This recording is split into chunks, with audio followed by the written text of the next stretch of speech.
Joe Rogan had no idea that a simple act of kindness would change everything. It started at an airport.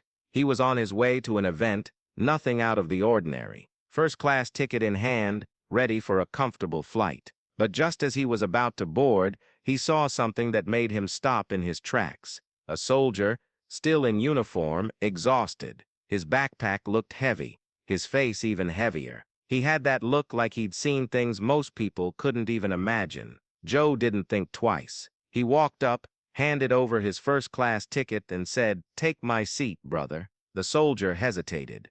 Joe insisted. And that's when everything changed.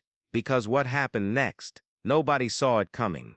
The soldier looked up, eyes flickering with hesitation. "Sir, I can't take your seat," he muttered, shifting his weight uncomfortably. Joe shook his head. "Yeah, you can, and you should." The gate agent watched the exchange, her hand hovering over the scanner. Other passengers stole glances, curiosity spreading through the line. The soldier hesitated, but Joe had that way about him, direct, no nonsense, the kind of guy you don't argue with. Finally, the soldier exhaled, giving in.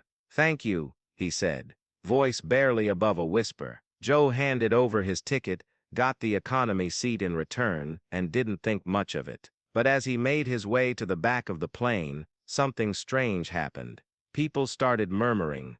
Passengers whispered to each other, pointing in his direction. And then, out of nowhere, someone in first class stood up, then another, and another. One by one, passengers began swapping seats with others, mothers with kids, elderly passengers, even a young woman nervously gripping a boarding pass. It was like a ripple effect, spreading through the entire cabin. The flight attendants were stunned. The pilot, watching from the cockpit, turned to his co-pilot and said, "Have you ever seen anything like this before?" Joe settled into his new seat, not thinking much of it. Just another day, just another flight, or so he thought, because the moment the plane landed, everything took a turn that nobody expected. The plane touched down smoothly. Seat belts clicked open, overhead bins swung down, and passengers started gathering their things. Joe stretched his legs, grabbed his carry-on, and prepared to step off like any other flight.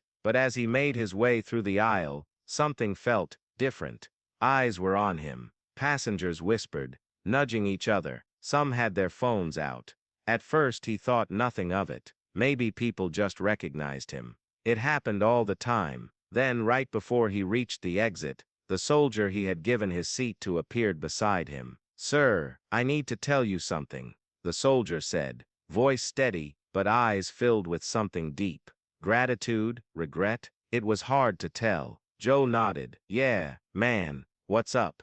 The soldier swallowed hard. "That wasn't just a seat for me. That was a moment I needed more than you'll ever know." Joe listened, curious. The soldier continued. "I just got back from my third deployment. I lost people, good people, and I haven't slept right since. My wife says I've been distant. My kids barely recognize me. I was supposed to get home today and just pretend I was fine." Joe could feel the weight in his words. "But sitting in that first-class seat, it was the first time in months I felt like I mattered. Like someone saw me, not just as a soldier, but as a person." The air in the jet bridge felt heavier. Joe stayed quiet, letting the soldier speak. "That moment it reminded me that there are good people out here, that maybe I don't have to carry all this alone." Joe nodded, patting the soldier's shoulder. "You don't, brother, you really don't."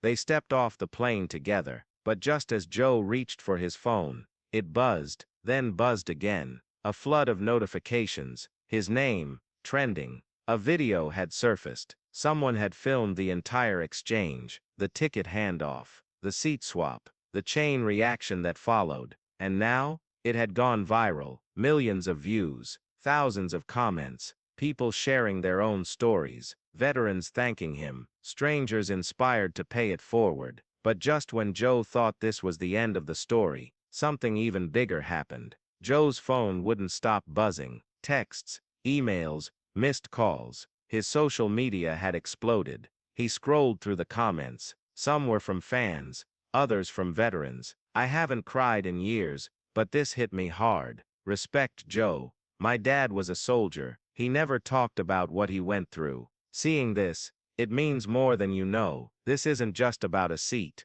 It's about reminding people that kindness still exists. Joe exhaled, running a hand over his face. He had just been trying to do the right thing. He never expected it to turn into this. Then his phone rang. An unknown number. He almost ignored it but picked up at the last second. Hello? The voice on the other end was calm, professional. Mr. Rogan, this is the office of the Secretary of Defense. The Secretary would like to speak with you. Joe blinked. Wait. What? There was a pause. Then the voice continued. What you did on that flight, it didn't just go viral, it reached the highest levels of government. And we'd like to discuss something with you. Joe sat back, staring at the ceiling. Of all the things he expected today, this was not one of them. The line crackled. Then the voice spoke again.